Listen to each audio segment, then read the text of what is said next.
Coming up on Aging Matters, Aging in Place. Our parents did. They worked hard, they saved their money, and they bought their home.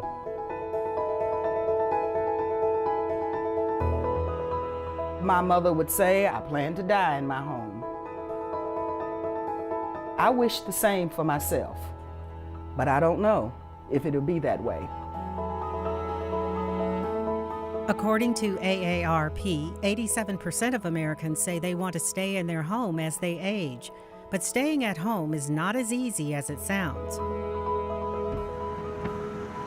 American society tells us that the premier experience in old age is to remain in your own home no matter what. It's actually often a terrible situation for people who stay in their home no matter what.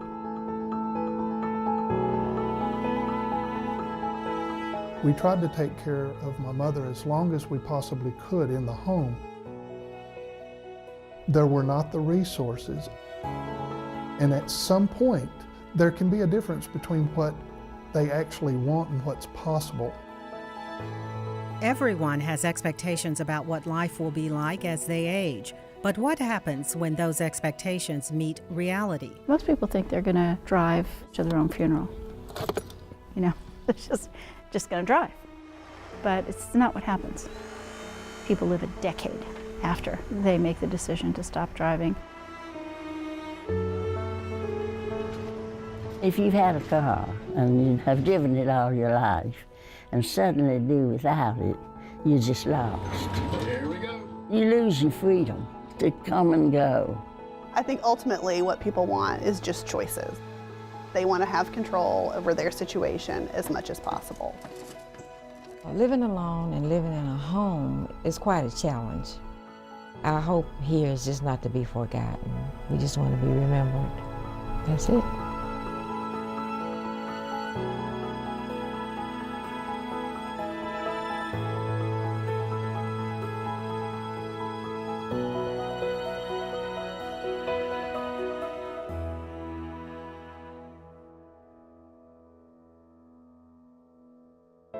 Major funding for NPT Report's Aging Matters is provided by Cigna Health Spring, lead sponsor of NPT Report's Aging Matters. Cigna Health Spring, helping customers get more from Medicare and more from life. The West End Home Foundation, support in the care of seniors through many organizations in Middle Tennessee. The HCA Foundation, on behalf of TriStar Health. The Jeanette Travis Foundation, dedicated to improving the health and well-being of the Middle Tennessee community.